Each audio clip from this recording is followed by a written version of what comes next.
Africa or worldwide.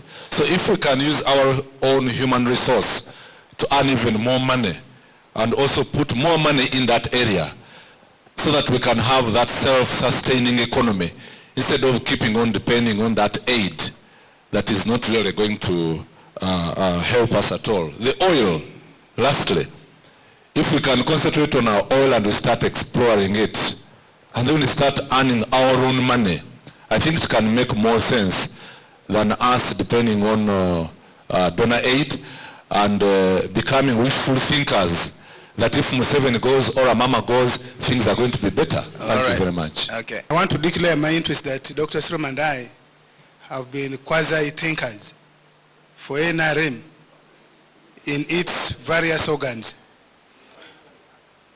And of course, can we listen to him? He has only 1 minute. And of course, Dr. Matimbi. I would want to know from Dr. Soroma and Dr. Matimbi, perhaps in the corridors, how come that with this academic knowledge, with being in the legislature, with being in the executive, we have not been able to convince Ugandans who are supposed to be the policy and decision makers to shift to our way of thinking so that things move better. Is it our weakness or is it the school of thought that we pursue? I want to hear that from Dr. Sroma because he has been a lecturer, he has been a manager of the financial institution, he has been a minister of finance, he has been a legislator. What happened that he did not shift the thinking in the mainstream government to do the things he is now saying here, or he's saying outside now, in the newspapers?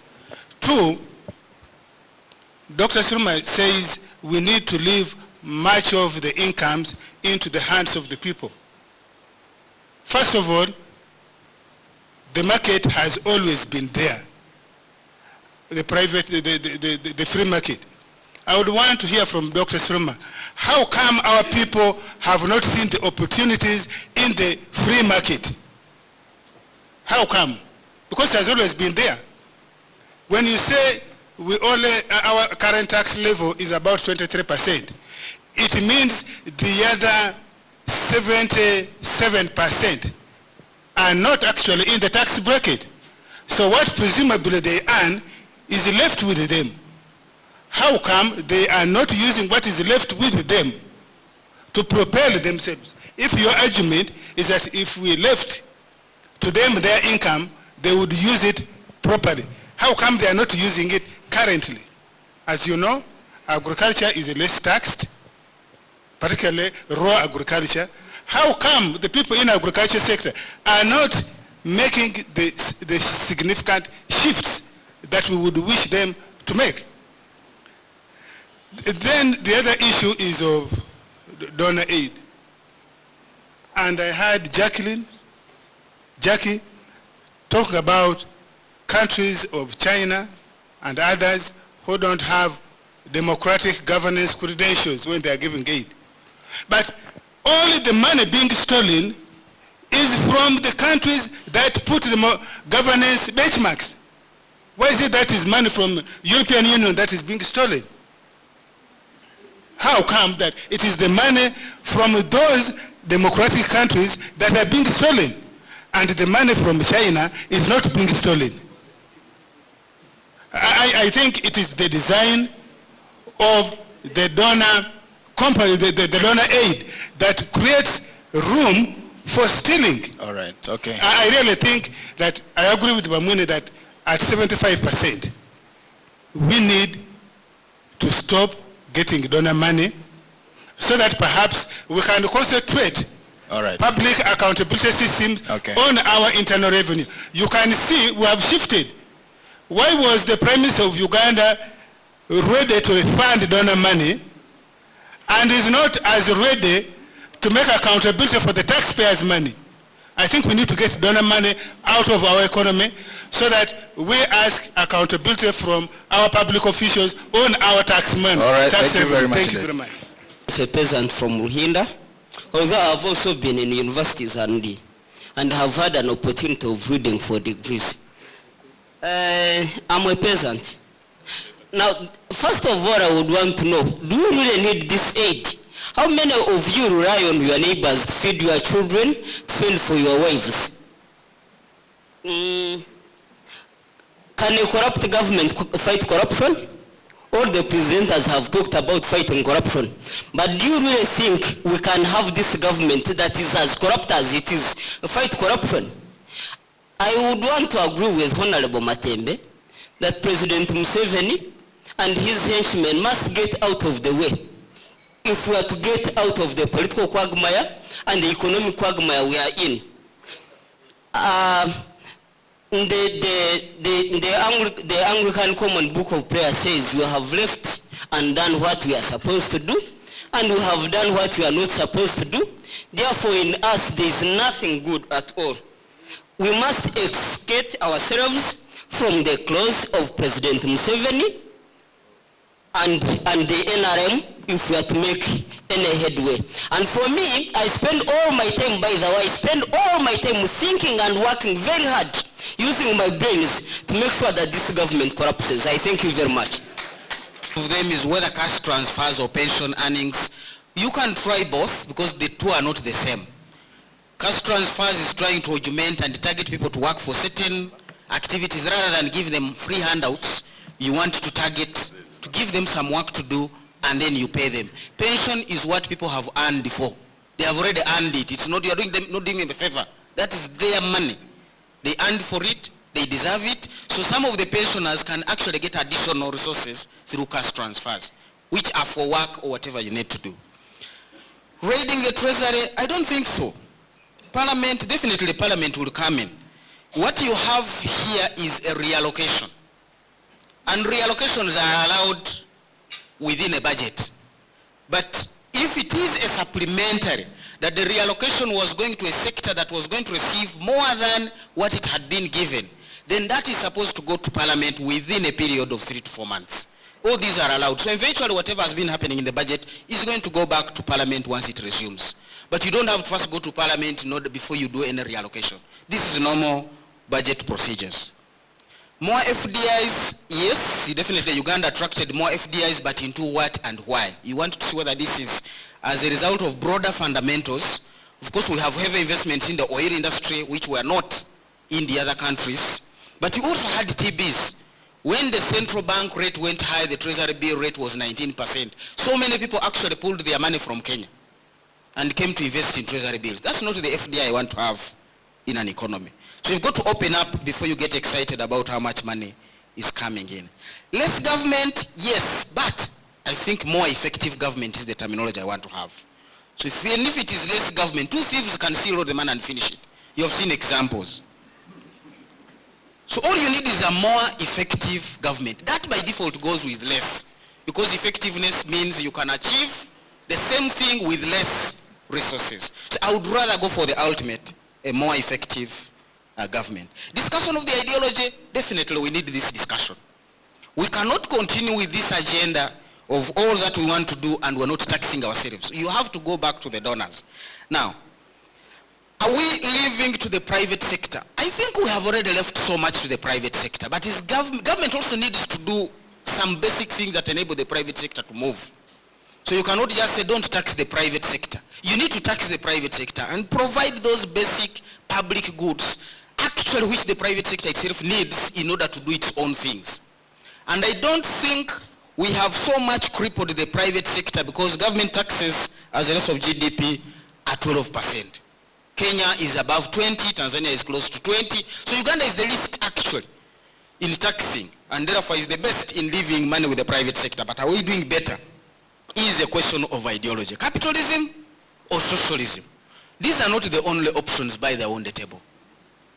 You can make combinations of both. But the biggest thing where we need to get back as Ugandans, and this is the debate, is the ideological issue. Which economic ideology do we need? And ideology, we're not talking about capitalism or socialism. You are talking about a broader ideology. Where do we want to be? We want prosperity for all. How do we get there? Through markets or through dishing out handouts? Through borrowing or through preserving. Through therapy, all these will be answered as soon as we get to the market, to the ideological question. And I can give one example as I close. The Germans, in 1948, Germany was in ruins. There was hardly any brick sitting on top of another. The finance minister for Germany in 1948 was the first in the world to use the phrase prosperity for all. He said, we want Germany for the Germans. We want Germans with respect and dignity. And they said, how do we do this? You are not going to kill capitalism. Because remember, economies grow out of entrepreneurs who are driven by the profit motive. That is what creates their innovation. That's what creates their productivity. And these are two cardinal pillars for any economy to grow. You need productivity, you need innovation. That is driven by the profit motive. But you must make sure the capitalists don't go overboard to exploit. So the moment you do not, the capitalist goes over his profit motivation, then he's beginning to see, at that point you tax him and distribute to the masses. So you need a social market economy thinking. That is kind of the discussion I would put on the table. Somebody needs to look at the German model, and that's why I believe Germany is in the middle of the sea where other countries are struggling, and Germany is actually now being pulled down by the others. You need that kind of thing. So the ideological thing must be done. Finally, cutting donor aid. You may say Uganda is having 75% domestic tax revenues. True, but remember, part of this is driven by expenditures out of donor projects. So you won't remain with the 6.5 trillion if the donors have walked away. Definitely, because some of the people who are contributing to that is pay as you earn, and they are working in donor-funded projects. Some of the money you are picking through expense, VAT, and what is fuel used in donor-funded projects. So you cannot just say when they go away we remain with the 6.5 trillion. It definitely will come down. That is one point. The second point is not about whose money. Because the discussion in pension, and which is even bigger than the Northern Uganda OPM thing, is not about donor money. This is GOU money. This is our tax money. So whether it is the 75, money is money, and we must go back to two fundamentals: economic management and financial management. There is not a debate of whose money or whether they are seeing the other donors' money. It is about good financial management. Without that, forget growth. They are not always about it. Thank you very much indeed. Dr. Jacqueline Makaro. Thank you, Edmond. I think the question that was directed to me personally was from Mr. Mamwine, and he said that he did not hear anything about us winning ourselves of aid. But it's one of the things I said, that in the long term, we clearly have to win ourselves of aid. I do not know what the long term will constitute in government terms, having listened to Dr. Muhumuza about that explanation, that when the 25% goes, the 75% all does not stay. But we need to do that. By doing that, we will restore value to our money. We will learn to live within our means, and we will devise ways to generate internal revenue. Thank you. Thank you very much indeed for that concise response. Dr. Ezra Suruma. Thank you very much, Mr. Chairman. I thank the audience for the spirited discussion.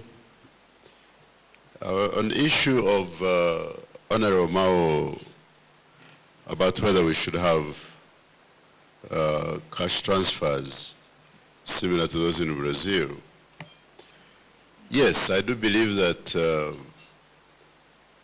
as the economy expands and our capacity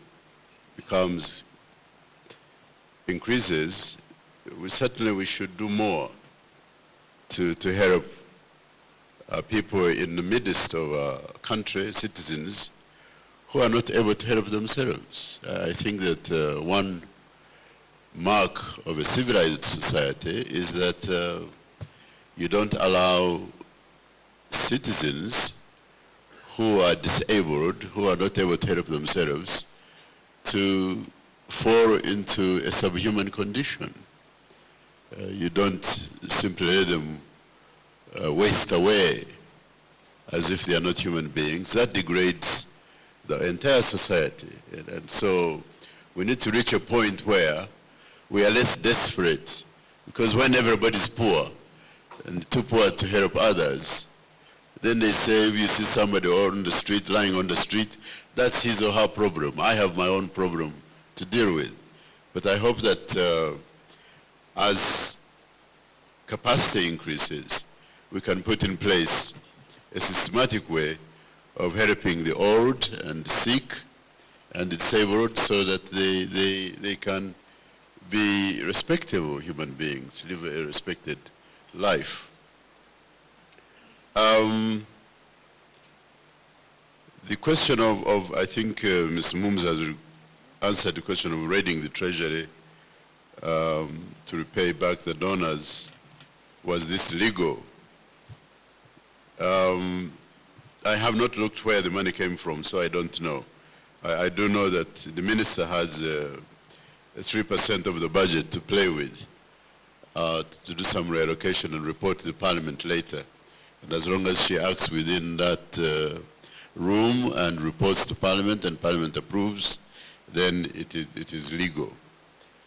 Now, Mr. Wakakamba Morrison talked about reforming the tax code, pay as you earn, increasing direct taxes, restoring graduated tax so that people can demand services. I think that certainly we can discuss the best way to tax and the philosophy behind taxation, whether we have progressive taxes or proportional taxes or what direct taxes. These issues can be discussed, but I think the problem here is that the taxes, the way they are used and the way they are accounted for, that seems to be the issue. Why should I pay taxes if the taxes are not going to be used properly? And in America they talk about no tax without representation. So we are saying here in the Constitution that the representatives are the ones authorized to appropriate the taxes, to say how the taxes will be used. Once there is a breach of the appropriation process, as there appears to be here, then this raises very, very fundamental issues that somehow we have to mend it. It's like removing the foundation of the building. If you remove the foundation, then of course the building goes. And you can't talk more about construction when you don't know how to build a foundation. And I think we have to deal with this issue. The question of where the aid is going, whether it is going to public administration and not going for trade, aid for trade, this is a big issue. Aid for trade, we have talked so much about it, it doesn't seem to really happen. And I do agree that there is a certain degree to which too much aid goes into public administration, into meetings and per diems and so on, and doesn't really reach the people for whom it is intended. And whether this means, as some people have suggested, that maybe a Chinese type of aid might be better, I really don't know. The Chinese, when I became minister, I found a certain amount of money they had given over many years which had not been spent because we could not agree on how it should be spent. It took quite a long time to finally agree on a set of projects that they would do with the money they had given us. So the money was on account, but we could not agree on how it should be spent. Once we agreed on how it should be spent, then they went ahead and implemented the projects themselves.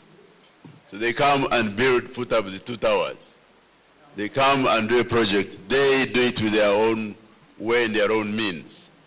So as at the starting of my remarks, I said, this is another way of looking at the design of aid. Should it be designed so that the donors themselves implement the project, or should we continue with budget support? We thought budget support was good because we had the freedom to decide ourselves, because it's the issue of sovereignty. If you are a sovereign government, you should decide how the money should be spent, not a foreign government to come into your country and decide what to do. And that debate is still there. There are some governments, I think USAID is another case in point, where they will design their projects and implement them. And sometimes we feel that we are not consulted enough. But I think as government indicates less capacity to implement, probably we'll have no choice but to accept this form of aid in which there is more direct foreign involvement in the project. Mr. Kashilingi said that finance prefers more public expenditure than private expenditure. I don't know if that was deliberate, but I agree with him entirely that debate on the role of citizens in the economy is critical. I do agree entirely. And I think that's why we are here. And this connects with Mr. Fono Pondo's issue. He says that since I was minister and deputy governor and whatever else, the list is very long. That therefore, I have no right to talk. But the fact is that the debate is continuous and it must evolve. If I was in government and did something, it doesn't mean that things have stood still since I left. The situation is continuing. We've made a contribution. If you had been in my position in 1987 in the central bank, where we couldn't raise $5 million to buy fuel for this country, the monthly requirements for fuel, and we had to go with a hat in hand to beg the Netherlands and so on to chip in so that we could import enough fuel to run the country for 1 month, then you wouldn't say that I have not contributed. You wouldn't say that some of us who have been in government have not contributed. From 5 million to 500 million is a very long road. It's a big change. But we don't expect you to say thank you. We just want to continue the debate. We just want to continue the debate because the country goes on, the problems continue. We want to continue to improve, and that's what is really important. So I entirely agree with the idea that the debate, the opinions should be heard, and I think that, and I have to thank Accord for a forum like this, so that at least we air out our views, and we have to keep talking. It's very, very important. And we should be grateful and thankful that we are able to speak, and we hope that there will be no evil consequences because we are speaking. Now, the issue, Mr. Onesmus Mgenyi wanted a clarification on the construction sector, and some other commentator said that they did not believe that the sector did have sufficient multiplier effect. My view is that we could look at it in two ways. One is that our young people, our growing population, needs decent accommodation. And I don't think this can be disputed. Many people are coming into urban areas after graduating from P7 and P12 and university, and they are growing, and they don't have money to construct housing. And many of them are living in appalling environments. And I think that modernization, meaningful modernization, would recognize housing as a very important contribution to the standard of living of our people. So it's both to provide decent accommodation to the growing population, but at the same time, I believe that this has been, not I believe, I know that construction has been a leading sector of industry. It has grown the fastest part of industry. But I think that we need to accelerate it so that our people have better accommodation. But also, I believe that the multiplier effect, although I have done a bit of mathematics, but very rough, but I would like to see a more lively discussion and debate and calculations and estimates of how much we could increase employment and increase investment in that sector. So not only in Kampala, but in other cities around the country. I believe that you would find that the multiplier effect is enormous, not only in providing sand and stones and labor and carpentry and so on, but also in furniture and cooking utensils and what have you. I think the multiplier effect might surprise us. So I think research is needed into that area. The question of a mixed economy, Dr. Muhumuza has commented on it. It's a continuing debate. Systems are not static. Capitalism and socialism are evolving and combining and changing. The dialectical materialism of Marx, I suppose, will continue to work itself out, and we have to be open to change and be pragmatic. I don't think we are trying to espouse a religion of economics. We have to be pragmatic in what works and follow that. Mr. Wamshana criticized me for electing a poor board in NSSF. I would like to assure him that I had the best of intentions in selecting that board, and I'm sorry that he was not satisfied with this functioning. But perhaps the problem is illustrated of these institutions, management of these institutions, that even with the best of intentions, you find that management is still failing, that boards are still failing, that people are still stealing money. And in a way, I think you're supporting my point that we need more and more of the private institutions rather than public institutions that somehow, even with the best of intentions, don't seem to be able to work well. The mindset, I don't know, I have the same problem as you have in understanding the kind of mindset that steals public funds with such abandon. I think it's Dr. Matembe who was talking about the kind of money that is being put on private accounts. This is incomprehensible, I agree. And I think that it has to be fought. But the first step to, my professor used to tell me, programming professor, computer programming, don't try to solve a problem until you have defined it. So in speaking like this, we're trying to identify what is the precise problem. Because if we talk above, on top of our lungs, without really having understood the nature of the problem, we will not solve the problem. But in this debate, we need to put our finger, what is the precise problem? Everybody understands what the problem is.